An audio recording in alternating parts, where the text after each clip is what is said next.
it, snap your fingers, then you lean back. All out of state, on the day they never seen that. Ain't back, throw it, snap your fingers, then you lean back.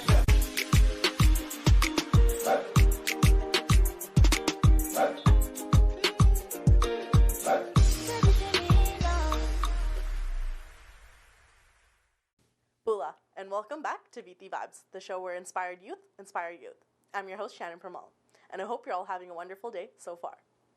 We want our viewers to know that your involvement is highly encouraged, so please keep the comments, suggestions, and feedback coming so we can make future episodes even better.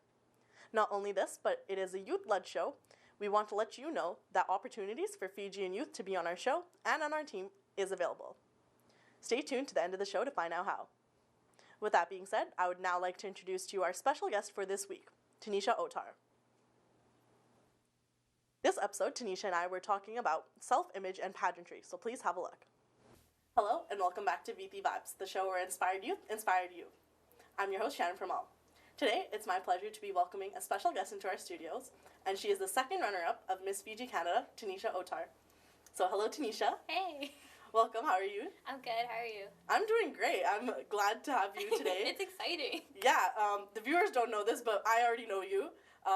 You're no unfamiliar face to me, but definitely the viewers, they get to see you in your little sash and crown. So this is, this is actually pretty fun that you're here today.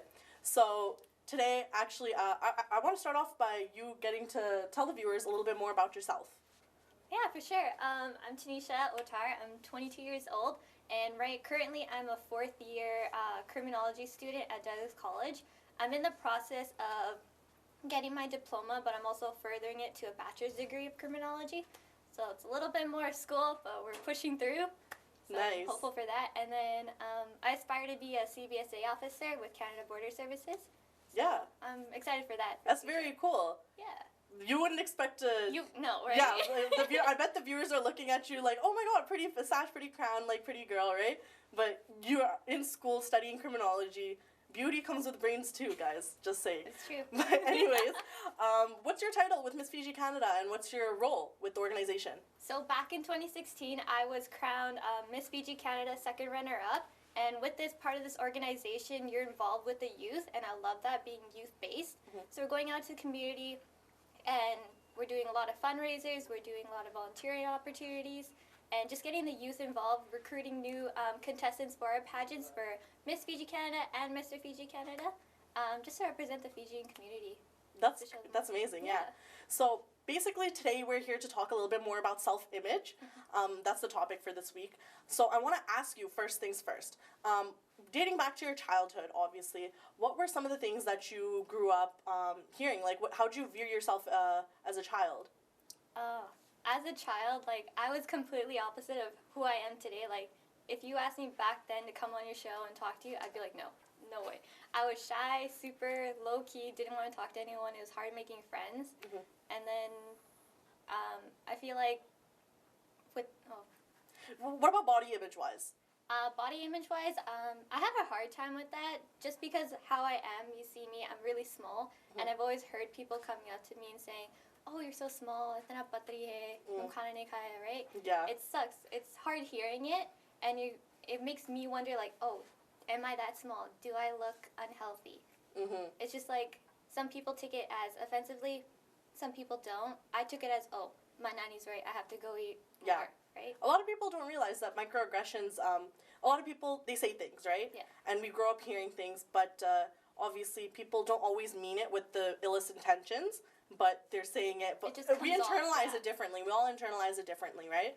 And a lot of people don't realize that when you say something to the person, maybe it is something that they are struggling with, and then when you hear it constantly, right? For you said you're too petite, right? Yeah. I feel like for me, self-image-wise, growing up, it was that I was a little, I'm tall and I'm bigger, right?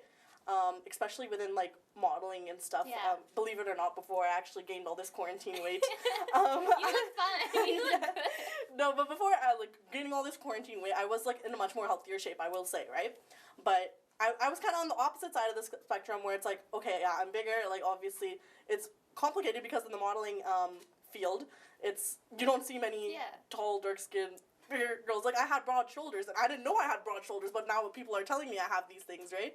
And it's like, when you see yourself in this group that, oh, like, you don't look like everybody else, it becomes a little weird. You feel uncomfortable in these sort of situations. Yeah, so that's the thing. You're uncomfortable in your own skin, and Yeah. like you're supposed to love yourself and just like flourish it, right? Exactly. But then you're taken back. You're like, oh, people Yeah. are saying this about me. Is this true? Do I look Absolutely. different? Yeah. Yeah. And it, like, for you, it was the petite thing. For me, it's like, oh, I'm too big and a little darker, right? Because growing up, it's like, oh, stay out of the sun. But yeah. like, this didn't happen because of the Yeah, sun. no. I was born like this, you know what I mean? I'm sure a couple people can relate. But anyways, I want to ask you, from your childhood, I guess, what's your biggest vulnerability? I think during my preteens and teens, it was like that puberty phase where everyone is just like breaking out and you just had acne all over your face. That was my biggest insecurity. Yeah. I didn't want to go to school. I didn't want to go out. There's just all these imperfections on my face that just made me, oh, I don't look good today. Like, I don't want to go out. I don't want to get out of bed. Yeah. Acne is a really common one Yeah. for a lot of people, too. I can't relate, but I know that a lot of people deal with that. I'm not trying to be like No. super insensitive about it. But yeah. Anyway, so I want to ask you, so what is like a beauty standard that you think you've had to deal with growing up? Like, what was fetishized or like idealized growing up? I think one of the biggest ones was, I think back in high school, just getting into like yourself and all the girls getting into makeup and everything. They're like doing different makeup styles and everything. And then I had a friend one time told me like, oh, boys like it when you have the no makeup look. And I asked her, I'm like, what does that mean? Yeah, what does that And mean? she's like, it's basically just enough makeup to cover up your blemishes, your imperfections. And that took a toll on me because I had so much acne on, and it was just like, okay, how do I cover this but not make myself look cakey and like just bad, right? Yeah. So I think that was kind of like the standard, like, oh, if I want a guy to like me, I'm going to have to look like this. But that's not the case, right? You have to love yourself. You have to show yourself of who you are. Yeah. Your imperfections make you perfect in your own way. Yeah. The natural look is where it's at. You know what I mean? What do you think about today, though? Like some of the beauty standards that exist now? Honestly, today, from 5-10 years ago, it's completely changed. I feel like there's a lot more awareness about body positivity, about your imperfections, about anything and everything. And having that awareness is allowing people to be comfortable in their own skin. And I feel that for myself personally. Like, I'm okay to go out feeling petite and everything, or like having little imperfections on my face. Yeah. Like, it's okay. Yeah. And I just learned from that. Like, you can't listen to society all the time. There's their standards, but that doesn't apply to you. Yeah. It doesn't apply to everyone. There's so many standards out here. Yeah. Whether you're growing up throughout time, as you progress in life, you're gonna find that standards are always changing. There's always this different meaning to beauty and something else that's idealized, right? Yeah. And it becomes a struggle, but definitely the natural look is where it's at. Whether you want to wear makeup, whether you don't want to wear makeup, right? It becomes that thing where it's like, you just be happy with who you are, how you want to express yourself, right? Definitely. So I guess, generally speaking, what do you think factors into how we view ourselves, like our self-image? Again, that's society, because growing up, you see like how Barbies look a certain way, and little girls are playing with these, and like they see like this one body type, this one skin tone. They're focused on that. They learn from that. And for boys, they're just like with their action figures, their broad shoulders, their muscles, and everything, right? But then society plays this game where you have to fit in or you're outcasted. There's no leeway, right? Absolutely. That is beautifully said, because I relate to that a lot too. With the Barbie thing, like in our toys, right? Like these children are growing up seeing these things, these objects, right? And it's like they're drawn to it. Yeah, they're drawn to it, and this is what they play with, this is what they're attached to, right? So they want to become like that, right? They kind of idealize it, right? And for me, now it's like, okay, I don't look like this, No. and I'm probably never gonna, you know what I mean? So it becomes hard. But yeah, I think another thing as well is media. Yes. Social media, Social media. especially in this day and age, is definitely like very influential, and especially like I would say I'm guilty of this a little bit too. Like, we only put out our best pictures, right? We have to edit it. We have to make sure the lighting's okay. Yeah. Do we look good in this angle? Especially as pageant Yeah. princesses. For those of you that don't know, I actually know Tanisha because we both competed the same year in the Miss Fiji Canada pageant back in 2016.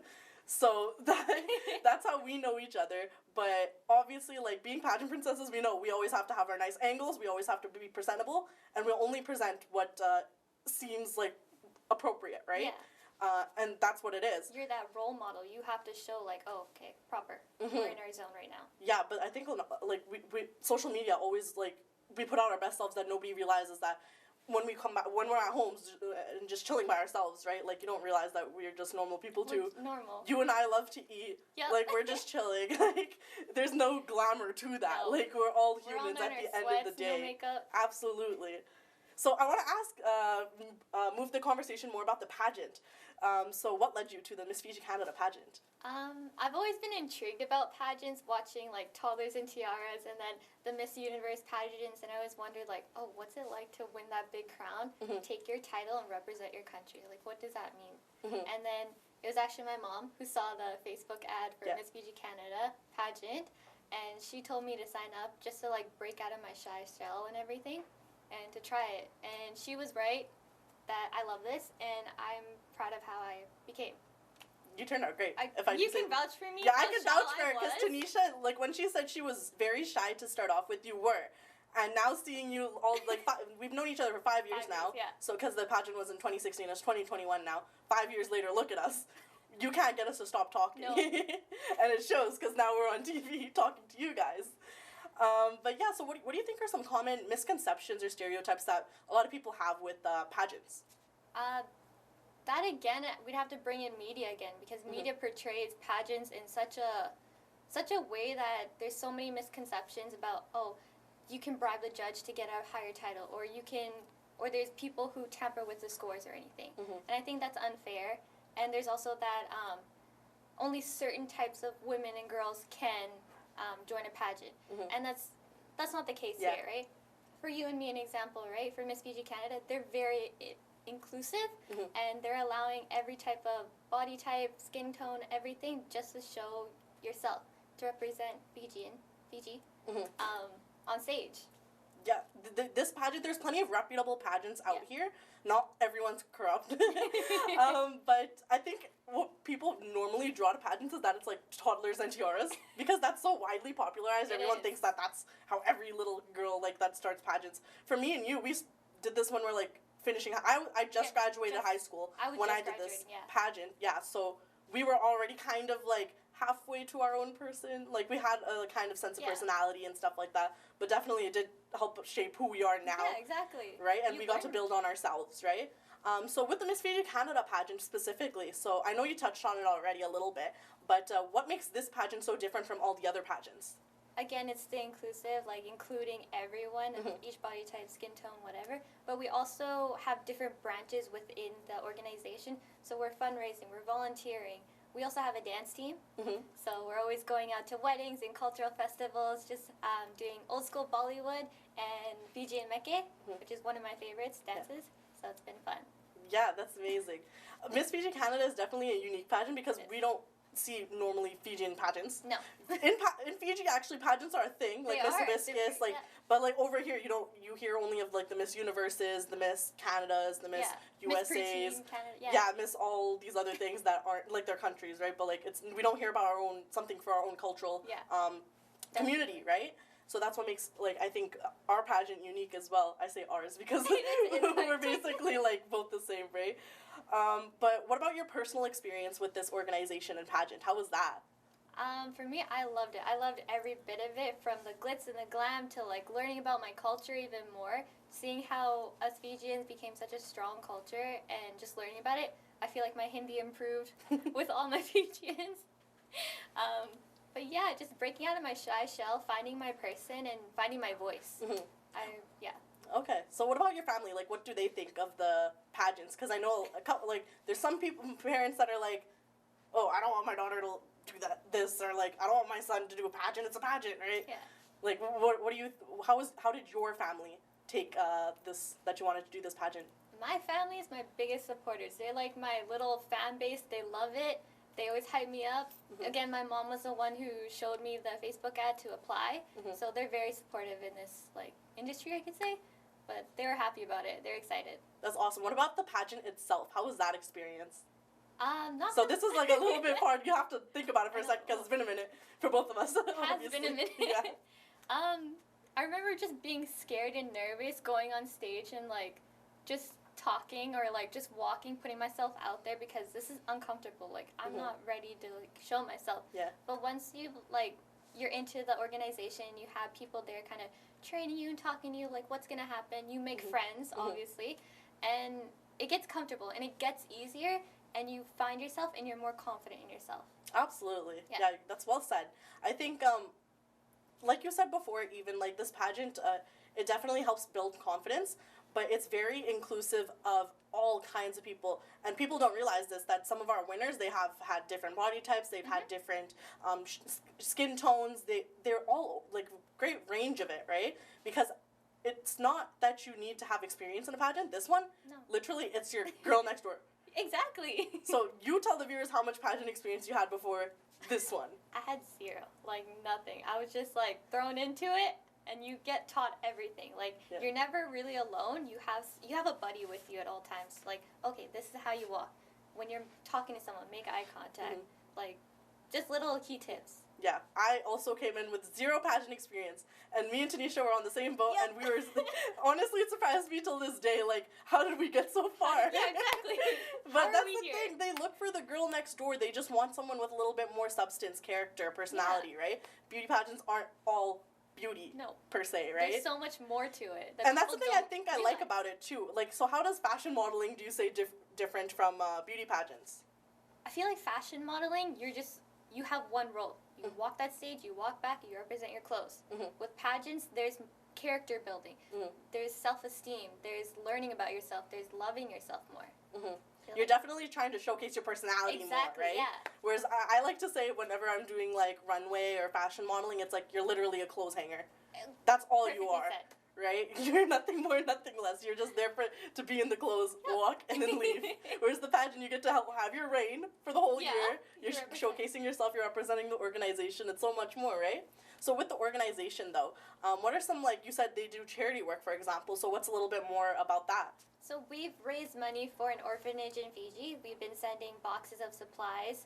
So school supplies, canned foods, clothes, all the essentials. One of my favorites that we've done is we hosted Easter dinner for Ronald McDonald House for all the kids and everything. We got to interact with them and have dinner with them. I thought that was the best thing ever. That was fun. That was amazing. We do a lot of youth initiative-based stuff, and like, for example, like Children's Hospital, and then we did Surrey Hospital's Foundation, and then there's the orphanage in Fiji, like you mentioned. Definitely, like, we're here for the children, right? We are. What do you think about parents that are skeptical? Because we just had a Mr. Fiji Canada pageant not too long ago, introduced it actually. So what do you think about like the whole male aspect of it? Like, what do you think are some things that you've heard, common misconceptions? I think again it's society in that role, having masculinity coming into such a feminine industry. Right. So it's kind of still breaking down those boundaries. But I think seeing Mr. Fiji Canada out there, him sharing his story and everything, it's giving like men opportunity too. Like, hey, stand out. This is not just glitz and glam. This is more to it. This is character building. This is being in the community, having youth initiative.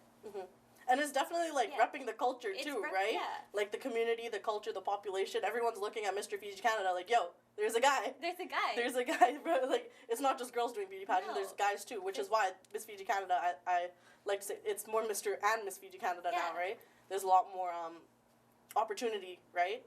So we're just about to run out of time for this episode, though, but I want to thank you for coming. But one last thing I want to let you say is, what is your message for any of the viewers at home? If you have anything to say, any last words? For sure. I think one of the big thing is go out and explore your potential, because you never know what's out there for you. Take me, for example. I was a super shy girl. Now I'm out here talking to you guys, being on your show. Like, it's incredible. 10 toes down, keep your chin up, and keep going. Don't be afraid to fail, because you can get up again. There's no failures. That was beautifully said. Thank you, Tanisha. Thank you, Shannon. Thank you for coming to my show, and you're always welcome here again. So that was Tanisha Otar here today with us, representing the Miss Fiji Canada organization. Thank you for coming, and we hope you stay tuned to the rest of the show. Thank you, Tanisha, for joining me this week. Now, not only is Miss Fiji Canada organization known for their beauty pageants, but they also aim to promote cultural education in the form of dance. So it's only fitting that we share a performance video with our viewers of the Miss Fiji Canada Dance Company next.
Hope you enjoyed that performance from the Fiji Canada Dance Company.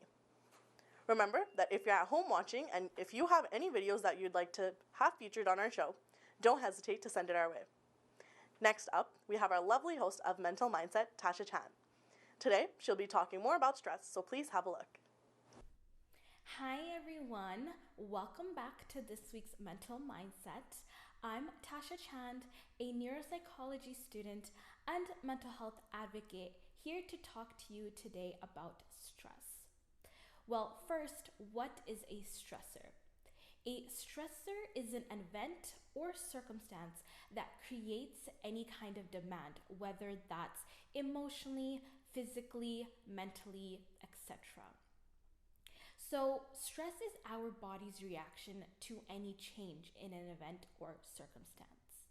So, what happens is when our body senses some sort of danger, the hypothalamus in our brain gets activated, and through other processes, at the end of it all, hormones are released. However, too much of this can cause issues medically and mentally. High blood pressure and heart disease is one of the most common effects of too much stress. And overall, in a general aspect, the Indo-Fijian community, we are genetically prone to these diseases. So that's why it is very important to lead a proactive lifestyle, and reducing stress is a big part of it. So of course, everybody goes through stress on a daily basis. It's one of the things that's a part of life that we can't really ignore. We can't have too much control over it. It happens. It's a part of life. However, again, too much of it can cause some issues, including mentally, like I mentioned, such as an increase in anxiety, depression, sleep problems, etc. Now, a way to reduce stress levels is keep a stress diary. So jot down the things that bring you stress, the level on a scale of 1 to 10, and what you plan on doing to reduce that level. A mental dump journal also helps a lot. So it's a journal where you just free write all your thoughts, everything that's going on in your mind, you just dump it onto that journal. So that frees a lot of space in your mind. Physical activity is also another great way to reduce stress levels. So I hope you guys learned something new from this segment. And as usual, I hope you're all keeping well physically and mentally. I will see you all next time. That wraps up our show for today, but hope you enjoyed it as much as I did bringing it to you. Remember that this is your show too, so please feel free to let us know of any comments, feedback, and suggestions that you have for future episodes. Not only that, but if you or anyone you know would like to be on our show, then please give us a call at 778-709-2853 or email us at vitivibestv@gmail.com. If you have any events or information that targets or invites youth, then please feel free to let us know about that as well. We'd be more than happy to share it with our audience. For sponsorship inquiries, you could also call or email us. Remember that you can catch our show every Thursday at 10 p.m. and the reruns on Sundays at 4:30 p.m., which is right after our other show, Fijian Focus. Be sure to like and follow our Instagram and Facebook pages, which is at Viti Vibes TV. I look forward to having you all tune in next week. Until then, stay safe and stay healthy. I'm your host, Shannon Pramal, signing off. Vinaka.